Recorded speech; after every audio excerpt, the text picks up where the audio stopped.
യേശുവിൻ്റെ ജനനം. ദൈവം തൻ്റെ ജനത്തിൻ്റെ മധ്യേ വസിക്കുവാൻ എന്നും ആഗ്രഹിക്കുന്നു.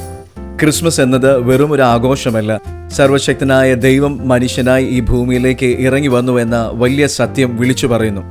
ഏകദേശം 20 നൂറ്റാണ്ടുകൾക്ക് മുൻപ് യഹൂദയായിലെ ബെത്ലഹേം എന്ന ചെറിയ ഗ്രാമത്തിൽ യേശു ജനിച്ചു. യേശുവിൻ്റെ ജനനത്തിന് ഏകദേശം 750 വർഷങ്ങൾക്ക് മുൻപ് മീഖ എന്ന പ്രവാചകൻ ഇങ്ങനെ പറഞ്ഞു: നീയോ ബെത്ലഹേമേ എഫ്രാത്തെ, നീ യഹൂദ സഹസ്രങ്ങളിൽ ചെറുതായിരുന്നാലും ഇസ്രായേലിന് അധിപതിയായിരിക്കുന്നവൻ എനിക്ക് നിന്നിൽ നിന്ന് ഉത്ഭവിച്ചു വരും. അവന്റെ ഉത്ഭവം പണ്ടേ ഉള്ളതും പുരാതനവുമായതും തന്നെ. മീഖ 5:2. ദൈവഹിതപ്രകാരം കന്യകയായ മറിയത്തിലാണ് യേശു ജനിച്ചത്. പരിശുദ്ധാത്മാവിനാൽ ഇത് സംഭവിക്കുമെന്ന് ഗബ്രിയേൽ ദൂതൻ മുന്നമേ മറിയയെ അറിയിച്ചു.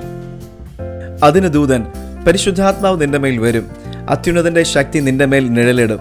ആകയാൽ ഉത്ഭവിക്കുന്ന വിശുദ്ധ പ്രജ ദൈവപുത്രൻ എന്ന് വിളിക്കപ്പെടും. ലൂക്കോസ് 1:35.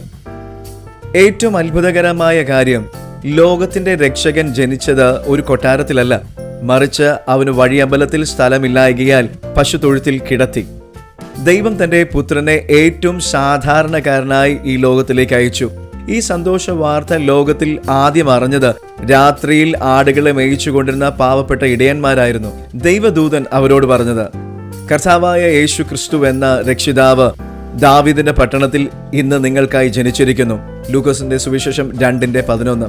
ശിശുവായിരുന്ന യേശുവിനെ ഒരിക്കൽ ദേവാലയത്തിൽ കൊണ്ടുചെന്നപ്പോൾ ഭക്തരായ ശിമയോനും ഹന്നായും ആ കുഞ്ഞിനെ കണ്ട് ലോകത്തിന്റെ ഇരുൾ മാറ്റുവാൻ വന്ന രക്ഷകൻ യേശുവാണ് എന്നവർ തിരിച്ചറിഞ്ഞു, വിളിച്ചു പറഞ്ഞു. ക്രിസ്മസ് നൽകുന്ന സന്ദേശം ദൈവം നമ്മിൽ നിന്ന് ദൂരെയുള്ളവനല്ല, നമ്മുടെ സങ്കടങ്ങളിലും സന്തോഷങ്ങളിലും കൂടെ ഇരിക്കുവാൻ ദൈവം നമ്മോടുകൂടെ എന്ന അർത്ഥം വരുന്ന ഇമ്മാനുവേൽ, അവൻ ഇറങ്ങി വന്നു എന്നതാണ് ക്രിസ്മസിന്റെ സന്ദേശം.